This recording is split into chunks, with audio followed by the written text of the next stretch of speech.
ಎಲ್ರಿಗೂ ನಮಸ್ಕಾರ. Welcome back to my channel happy home maker. ಎಲ್ಲರೂ ಹೇಗಿದ್ದೀರಾ? ಎಲ್ಲರೂ ಚೆನ್ನಾಗಿದ್ದೀರಾ ಅಂತ ಭಾವಿಸ್ತಾ ಇವತ್ತಿನ ವೀಡಿಯೋನ ಸ್ಟಾರ್ಟ್ ಮಾಡ್ತಾ ಇದ್ದೀನಿ. ಸೊ ಇವತ್ತಿನ ವೀಡಿಯೋದಲ್ಲಿ ನಾನು ನಿಮ್ಗೆ ಹೇಳ್ತೀನಿ ಸೀರೆಯಲ್ಲಿ ಹೇಗೆ ಸ್ಟೈಲಿಶ್ ಆಗಿ ಮತ್ತು ಅಟ್ರಾಕ್ಟಿವ್ ಆಗಿ ಕಾಣ್ಬೋದು ಅಂತ. ಇವತ್ತು ನಾನು ಹೇಳುವಂಥ ಟಿಪ್ಸ್ನ ನೀವು ಫಾಲೋ ಮಾಡಿದರೆ ಖಂಡಿತವಾಗಿ ನೀವು ಕೂಡ ಸೀರೆಯಲ್ಲಿ ತುಂಬ ಸ್ಟೈಲಿಶ್ ಆಗಿ ತುಂಬ ಅಟ್ರಾಕ್ಟಿವ್ ಆಗಿ ಖಂಡಿತವಾಗಿ ಕಾಣಿಸ್ತೀರಾ. ಹಾಗಾದರೆ ಬನ್ನಿ ವಿಡಿಯೋನ ಸ್ಟಾರ್ಟ್ ಮಾಡೋಣ.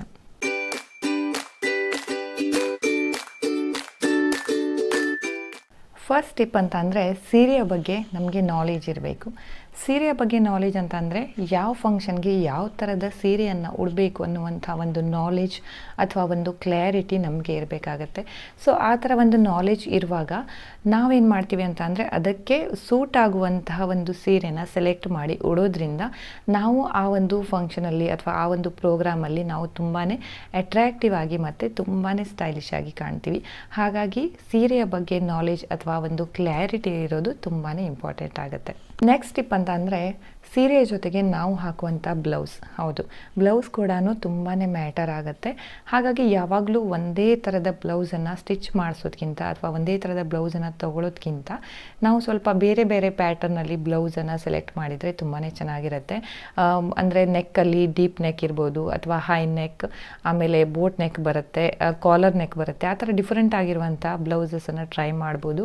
ಅದ್ರ ಜೊತೆಗೆ ಸ್ಲೀವ್ಸಲ್ಲಿ ಕೂಡ ಕೆಲವೊಂದಿಷ್ಟು ಪ್ಯಾಟರ್ನ ನೀವು ಟ್ರೈ ಮಾಡಿದರೆ ಆವಾಗಲೂ ಕೂಡ ಸೀರೆಯನ್ನು ಉಟ್ಕೊಂಡಾಗ ತುಂಬಾ ಅಟ್ರಾಕ್ಟಿವ್ ಆಗಿ ಮತ್ತು ತುಂಬಾ ಸ್ಟೈಲಿಶ್ ಆಗಿ ಕಾಣಿಸ್ತೀರ. ಸೊ ನೆಕ್ಸ್ಟ್ ಟಿಪ್ ಏನಂತ ಅಂದರೆ ಸೀರೆಯನ್ನು ಉಡುವಂತಹ ಪ್ಯಾಟರ್ನ್.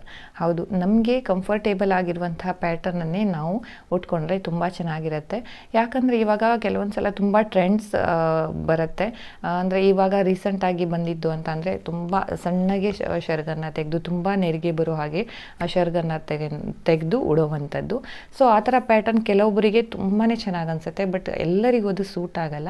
ಹಾಗಾಗಿ ಯಾರೋ ಅದನ್ನು ಉಟ್ಕೊಂಡಾಗ ತುಂಬ ಚೆನ್ನಾಗಿ ಕಾಣಿಸ್ತಿದ್ರು ಅಂತ ನಾವು ಅದನ್ನು ಟ್ರೈ ಮಾಡೋದಕ್ಕಿಂತ ಟ್ರೈ ಮಾಡ್ಬೋದು. ಸೊ ಟ್ರೈ ಮಾಡಿದಾಗ ನಮಗೆ ಚೆನ್ನಾಗಿ ಅನಿಸಲ್ಲ ಅಂತ ಅಂದರೆ ನಮಗೆ ಯಾವುದು ಕಂಫರ್ಟೇಬಲ್ ಆಗುತ್ತೆ, ನಮಗೆ ಯಾವುದು ಸೂಟ್ ಆಗುತ್ತೆ ಅನ್ನೋದನ್ನು ತಿಳ್ಕೊಂಡು ಆ ಥರ ನಾವು ಸೀರೆಯನ್ನು ಉಟ್ಕೊಂಡಾಗ ಸೊ ನಾವು ಕೂಡ ತುಂಬ ಸ್ಟೈಲಿಶ್ ಆಗಿ ತುಂಬ ಅಟ್ರಾಕ್ಟಿವ್ ಆಗಿ ಖಂಡಿತವಾಗಿ ಕಾಣಿಸ್ತೀವಿ. ನೆಕ್ಸ್ಟ್ ಬಂದುಬಿಟ್ಟು ಎಕ್ಸೆಸರೀಸ್. ಅಂದರೆ ನಾವು ಸೀರೆ ಜೊತೆಗೆ ಹಾಕುವಂತಹ ಇಯರಿಂಗ್ಸ್ ಇರ್ಬೋದು ಅಥವಾ ನೆಕ್ಲೈನ್ಸ್ ಇರ್ಬೋದು, ಇಲ್ಲಾಂದರೆ ಬಳೆಗಳಿರ್ಬೋದು, ಅದು ಕೂಡ ಅಷ್ಟೇ ತುಂಬಾ ಮ್ಯಾಟ್ರ್ ಆಗುತ್ತೆ. ನಾವು ಸ್ಟೈಲಿಶ್ ಆಗಿ ಅಥವಾ ಅಟ್ರಾಕ್ಟಿವ್ ಆಗಿ ಕಾಣಿಸ್ಬೇಕು ಅಂತ ಅಂದಾಗ ಯಾವಾಗಲೂ ಒಂದೇ ಥರದ ಇಯರಿಂಗ್ಸನ್ನು ಹಾಕೋಕ್ಕಿಂತ ಸೊ ಮ್ಯಾಚಿಂಗ್ ಇಯರಿಂಗ್ಸನ್ನು ಹಾಕೋದ್ರಿಂದ ಕೂಡ ತುಂಬಾ ಅಟ್ರಾಕ್ಟಿವ್ ಆಗಿ ಕಾಣಿಸ್ತೀರಾ.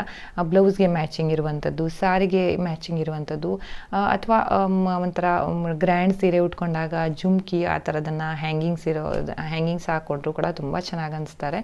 ಮತ್ತು ಮ್ಯಾಚಿಂಗ್ ಇರುವಂತಹ ಒಂದು ಇಯರಿಂಗ್ಸನ್ನು ಹಾಕ್ಕೊಂಡ್ರು ಕೂಡ ತುಂಬಾ ಚೆನ್ನಾಗಿ ಕಾಣಿಸ್ತೀರಾ. ಹಾಗಾಗಿ ನಿಮ್ಮ ಫೇಸಿಗೆ ಯಾವ ಥರದ ಇಯರಿಂಗ್ಸ್ ಸೂಟ್ ಆಗುತ್ತೆ ಅನ್ನೋದನ್ನು ತಿಳ್ಕೊಂಡು ಅದೇ ಥರ ಇಯರಿಂಗ್ಸನ್ನು ಹಾಕೋದ್ರಿಂದ ಅದು ನೀವು ಕೂಡ ತುಂಬಾ ಸ್ಟೈಲಿಶ್ ಆಗಿ ಮತ್ತು ಅಟ್ರಾಕ್ಟಿವ್ ಆಗಿ ಖಂಡಿತವಾಗಿ ಕಾಣಿಸ್ತೀರ. ಸೊ ನೆಕ್ಸ್ಟ್ ಟಿಪ್ ಬಂದುಬಿಟ್ಟು ಮೇಕಪ್. ಎಸ್, ಮೇಕಪ್ ಕೂಡ ತುಂಬಾ ಮ್ಯಾಟ್ರ್ ಆಗುತ್ತೆ. ಇವಾಗ ನಾವು ಸಿಂಪಲ್ ಸೀರೆಯನ್ನು ಉಟ್ಟಾಗ ತುಂಬ ಡೀಸೆಂಟಾಗಿ ಮೇಕಪ್ ಮಾಡ್ಕೊಳ್ಳುವಂಥದ್ದು, ಹಾಗೆ ಗ್ರ್ಯಾಂಡ್ ಸೀರೆಯನ್ನು ಉಟ್ಕೊಂಡಾಗ ಸ್ವಲ್ಪ ಹೆವಿ ಮೇಕಪ್ಪನ್ನು ಮಾಡ್ಕೊಳ್ಳುವಂಥದ್ದು. ಯಾವ ಸೀರೆಗೆ ಯಾವ ಥರದ ಮೇಕಪ್ ಸೂಟ್ ಆಗುತ್ತೆ ಅಂತ ತಿಳ್ಕೊಂಡು ಆ ಥರನೇ ನಾವು ಮೇಕಪ್ ಮಾಡೋದ್ರಿಂದ ತುಂಬಾ ಸ್ಟೈಲಿಶ್ ಆಗಿ ಮತ್ತು ಅಟ್ರಾಕ್ಟಿವ್ ಆಗಿ ಕಾಣಿಸ್ಕೋಬೋದು.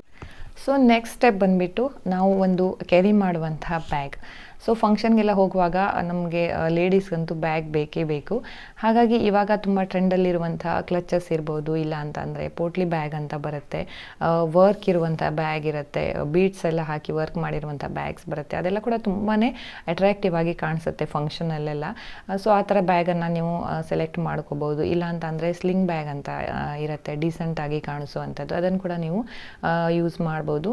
ಅಥವಾ ಬೇರೆ ಯಾವುದಾದ್ರೂ ಕೆಲಸಗಳಿಗೆ ಹೋಗುವಾಗ ನಮಗೆ ಏನೆಲ್ಲ ಒಂದು ಐಟಮ್ ಹಾಕಲಿಕ್ಕೆ ಬೇಕಾಗುತ್ತೋ ಅಂಥ ಒಂದು ದೊಡ್ಡ ಬ್ಯಾಗನ್ನು ಕೂಡ ನಾವು ಕ್ಯಾರಿ ಮಾಡ್ಬೋದು. ಸೊ ಯಾವ ಫಂಕ್ಷನ್ಗೆ ಹೋಗ್ತಾ ಇದ್ದೀವಿ ಅದ್ರ ಬೇಸ್ ಮೇಲೆ ನಾವೊಂದು ಬ್ಯಾಗನ್ನು ಸೆಲೆಕ್ಟ್ ಮಾಡೋದ್ರಿಂದ ತುಂಬಾ ಅಟ್ರಾಕ್ಟಿವ್ ಆಗಿ ಮತ್ತು ತುಂಬಾ ಸ್ಟೈಲಿಶ್ ಆಗಿ ನಾವು ಕಾಣಿಸ್ತೀವಿ. ಸೊ ನೆಕ್ಸ್ಟ್ ಸ್ಟೆಪ್ ಬಂದುಬಿಟ್ಟು ಫ್ರೆಶ್ನೆಸ್. ಅಂದರೆ ಇವಾಗ ಯಾವುದೇ ಸೀರೆಯನ್ನು ಉಟ್ಕೊಂಡ್ರೂ ಕೂಡ ನಮಗೆ ಒಂದು ಫ್ರೆಶ್ನೆಸ್ ಇಲ್ಲ ಅಂದರೆ ನಾವು ಅಟ್ರಾಕ್ಟಿವ್ ಆಗಿ ಮತ್ತು ಸ್ಟೈಲಿಶ್ ಆಗಿ ಕಾಣಿಸ್ಲಿಕ್ಕೆ ಸಾಧ್ಯನೇ ಇಲ್ಲ. ಹಾಗಾಗಿ ನಾವು ಒಂದು ಫ್ರೆಶ್ನೆಸ್ಗೋಸ್ಕರ ಒಂದು ರೋಲ್ ಆನನ್ನು ಬಳಸ್ಬೋದು, ಇಲ್ಲ ಅಂತಂದರೆ ಡಿಯೋಡ್ರೆಂಟನ್ನು ಬಳಸ್ಬೋದು, ಪರ್ಫ್ಯೂಮ್ನ ಬಳಸ್ಬೋದು, ಇಲ್ಲಾಂದರೆ ಸ್ಪ್ರೇನ ಬಳಸ್ಬೋದು. ಇದನ್ನೆಲ್ಲ ಬಳಸೋದ್ರಿಂದ ಒಂದು ಫ್ರೆಶ್ನೆಸ್ ಇರುತ್ತೆ ನಮಗೂ ಕೂಡ.